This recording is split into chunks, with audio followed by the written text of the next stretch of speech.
Siti Nurlia Kilmas, NIM 220401 Saya dari kelas IF 503. Nah, pada kali ini saya akan menjelaskan jawaban dari soal UTS yang telah kita kerjakan. Nah, untuk dosen pengampunya sendiri yaitu ada Pak Muhaimin, Skom, SHMM, Mkom. Untuk soalnya itu yang pertama, jelaskan 5 peran data mining dan berikan contohnya. Nah, di sini jawabannya pertama yaitu peran utama data mining dan contohnya itu yang pertama ada estimasi, di mana estimasi ini contohnya itu ada waktu dalam pengiriman pizza berdasarkan variabel jumlah pesanan, jumlah traffic light, dan jarang penggunaan regresi linier. Dan juga pengetahuan yang dihasilkan berupa formula atau fungsi. Yang kedua itu adalah peramalan. Contohnya itu adalah forecasting harga saham menggunakan neural network dan data set time series. Terus juga pengetahuan yang dihasilkan berupa rumus neural network dan plot prediksi. Untuk contohnya itu ada forecasting cuaca, nilai tukar atau exchange rate, tingkat inflasi. Yang ketiga ada klasifikasi, di mana ini contohnya itu ada klasifikasi kelulusan mahasiswa tepat waktu berdasarkan nilai akademik menggunakan metode C4.5. Juga ada pengetahuan yang dihasilkan berupa pohon keputusan. Contohnya itu seperti klarifikasi rekomendasi goals, terus rekomendasi kontak lens, analisis sentimen, terus prediksi kebangkrutan. Yang 4 itu adalah clustering, yang dimana itu contohnya itu clustering bunga iris menggunakan KIMES atau tanpa kabel. Terus ada pengetahuan yang dihasilkan berupa cluster atau kelompok. Contohnya itu clustering jenis pelanggan, sentimen warga, prophecy rate clustering. Terus ada asosiasi, contohnya pembelian barang menggunakan PV growth, dan juga pengetahuan menghasilkan berupa aturan asosiasi. Di mana contoh lainnya itu adalah sistem rekomendasi produk dari Amazon, terus juga korelasi konsumen minyak pemanas. Terus yang kedua itu ada jelaskan tipe data apa saja ya yang terdapat dalam satu dataset dan berikan contohnya. Nah, ini yang saya tahu dari modul yang pernah saya baca itu ada 4 tipe. Benar 4 tipe, yaitu yang pertama ada ratio itu atau mutlak, di mana deskripsinya itu data yang diperoleh dengan cara pengukuran di mana jarak di titik berdasarkan skala sudah diketahui dan mempunyai titik nol yang absolut. Terus sistem operasiannya itu adalah perkalian dan pembagiannya, di mana ini biasanya digunakan untuk umur, berat badan, tinggi badan, dan jumlah uang. Terus ada tipe data, interval atau jarak. Data yang diperoleh dengan cara pengukuran di mana jarak titik pada skala sudah diketahui tapi mempunyai titik nol yang absolut. Nah, ini biasa digunakan pada operasi penjumlahan maupun pengurangan. Contohnya seperti suhu 0 derajat Celcius kurang 100 derajat Celcius. Terus juga ada umur yang ini sampai dengan terus ada umur 20 sampai 30 tahun. Terus ada tipe data ordinal atau peringkat, yang mana ini diperoleh dengan cara kategorisasi atau kategorikal atau klarifikasi, dan terdapat hubungan yang beruntun, di mana ini biasa digunakan untuk operasi lebih besar, lebih kecil dari sama dengan. Terus contoh Ini adalah tingkat kepuasan pelanggan, puas, sedang, dan tidak puas. Terus ada juga tipe data nominal atau label, di mana deskripsi datanya itu diperoleh dengan cara kategorisasi atau klarifikasi dan menunjukkan beberapa objek yang berbeda, di mana sistem operasi ini biasa digunakan untuk sama dengan dan tidak sama dengan. Contohnya seperti kode pos, jenis kelamin, nomor ID karyawan, dan nama kota. Kita masuk yang ketiga, itu ada diminta untuk jelaskan jenis tipe data yang ada dalam dataset. Nah, untuk datasetnya itu dia berisi tentang uh,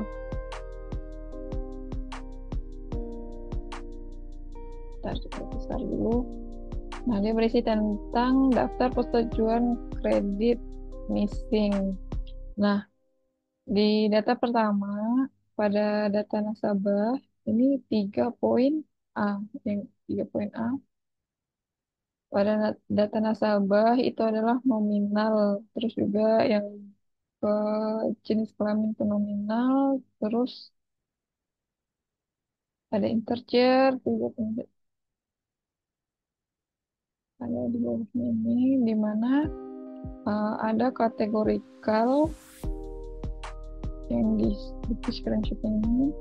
Itu yang pertama ada dikategorikan nominal atau kategorikal atau objek. Itu ada 3, yaitu nama nasabah, jenis kelamin, status kredit. Sedangkan sisanya itu dia numerik atau integer, di mana itu ada umur, jumlah pinjaman, terus jangka waktu, jumlah angsuran per bulan, tipe pinjaman, jenis pinjaman, terus ada BI sektor ekonomi, ada kolom call, terus ada BI golongan debitur, terus BI golongan pinjaman, terus ada saldo nominatif, tunjangan pokok, dan tunggakan bunga. Terus kita lagi, terus masuk pada poin kedua, 3B, yaitu korelasi matriks dari data dengan tipe numerik.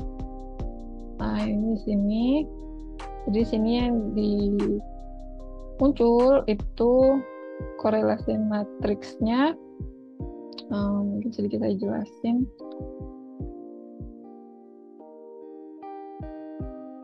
Nah, jadi di sini bisa kita lihat ada 1, 1, 1, 1, 1, terus ada 0,36 yang ada tanda birunya seperti ini. Terus juga ada tanda tanya seperti ini.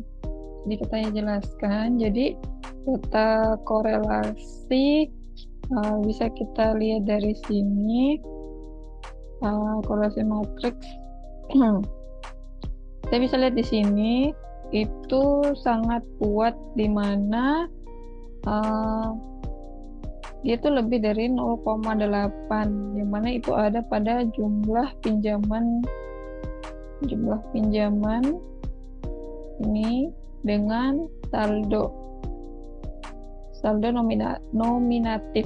Di sini dia lebih dari 0,8. Terus juga ada jumlah pinjaman dengan tunggakan, terus juga ada saldo nominatif dengan tunggakan. Jadi ini masuk pada korelasi sangat kuat atau berhubungan sangat kuat. Terus korelasi lemah itu ada 0,1 sampai dengan 0,3, yang dimana itu ada pada antara jumlah pinjaman jumlah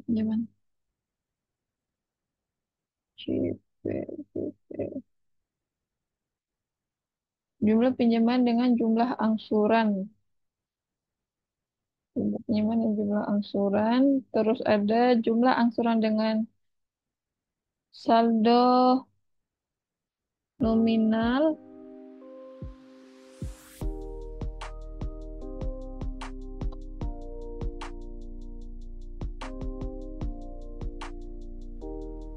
saldo nominal. Terus ada juga jangka waktu dengan saldo nominatif. Terus juga ada BI golongan pinjaman dan tunggakan. Golongan pinjaman dan tunggakan. Ya. Terus korelasi paling lemah itu ada 0,1 itu kalau kita lihat sih itu rata-rata kayak 0,1, bahkan ada yang minus ini. Itu kita bisa lihat bahwa itu korelasi paling lemah. Di mana korelasi yang lemah ini bisa ditandai dengan tanda minus. Sedangkan korelasi sempurna itu kita bisa lihat dari angka yang memiliki diagonal atau angka 1.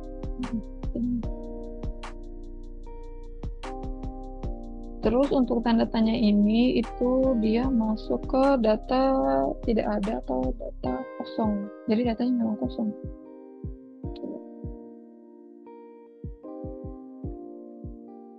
Terus masuk ke 3.c step untuk membuat decision tree, dimana yang pertama itu kita perlu import data,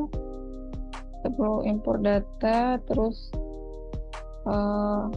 kita pilih di lokal di mana kita simpan, terus karena di sini pernah jadi pilih last directory. Kalau kita pernah itu pasti ada last directory-nya seperti ini. Nah terus tinggal kita select, habis itu kita tinggal next, terus nanti di situ ada muncul penyimpanan dan pilih di local repository bagian data gitu.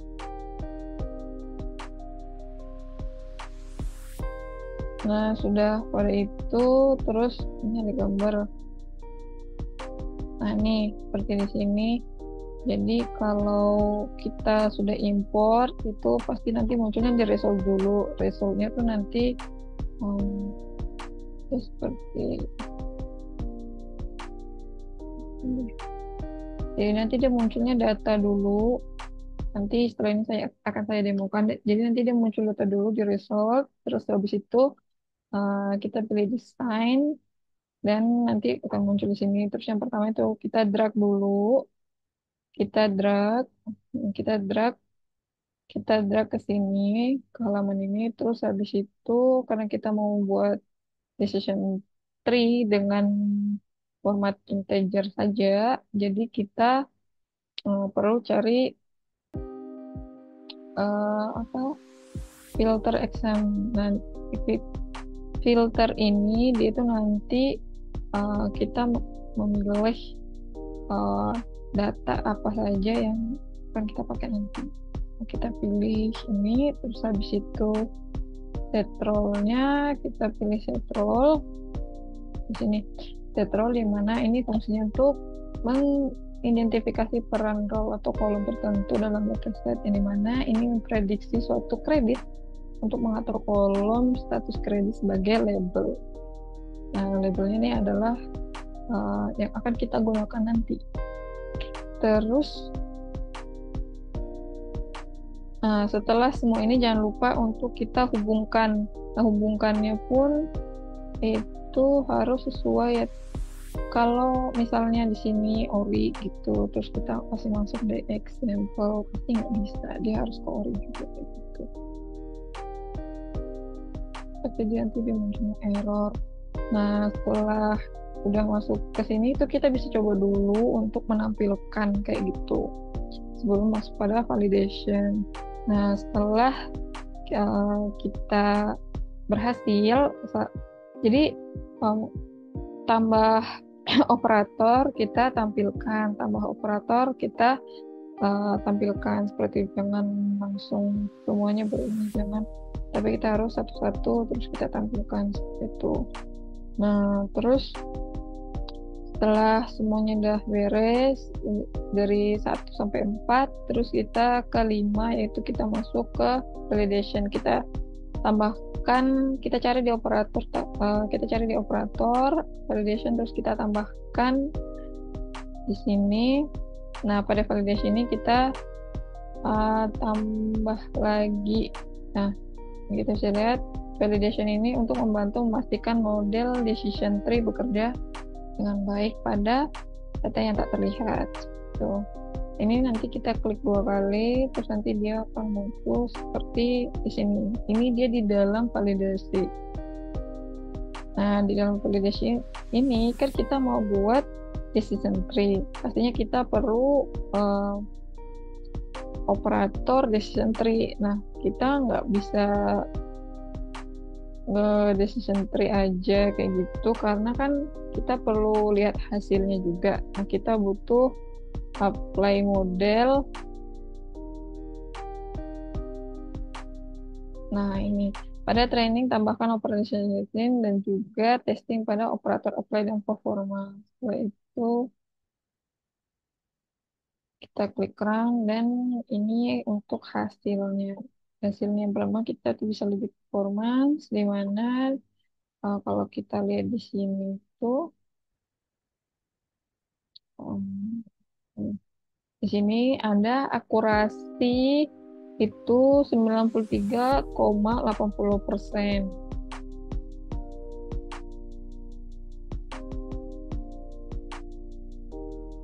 Di mana yang benar-benar macet atau termacet itu ada prediksinya 87, yang lancar itu ada 5, terus yang prediksi lancar itu ada 3, true macetnya itu ada 3, terus true lancarnya itu ada 34. Jadi dari kelas precision itu yang prediksi macet itu 47,57%, dan prediksi lancar itu ada 91,89%.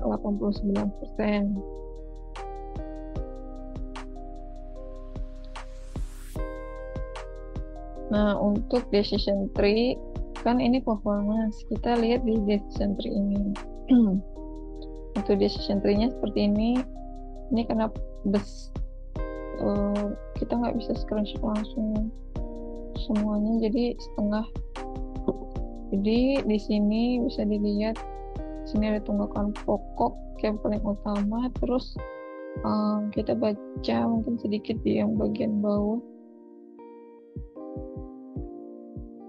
Nah, misalnya jadi jumlah angsuran per bulan itu kalau kurang dari sama dengan 26,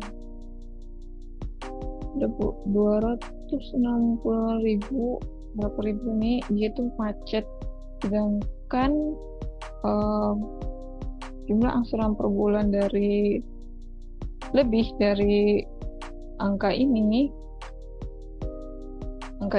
itu dia masuk ke umur, dan juga dikalkulasiin dulu. Seperti kayak kalau umur lebih dari 41 itu dia maksudnya ke jangka waktu. Nah, di situ juga dilihat dia lancar atau macet. Terus kalau dia kurang dari situ, itu pasti dia macet. Begitu juga dengan yang lain. Nah, ini yang macet itu kurang dari sama dengan 6.722. Jadi ini potongan dari sini.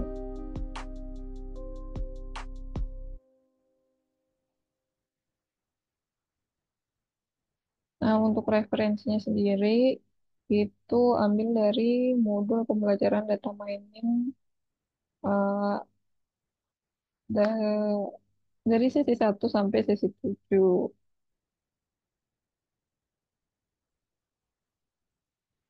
Tahun ajaran 2024-2025 dari modul dosen Pak Muhaimin Eskom SHMMkom.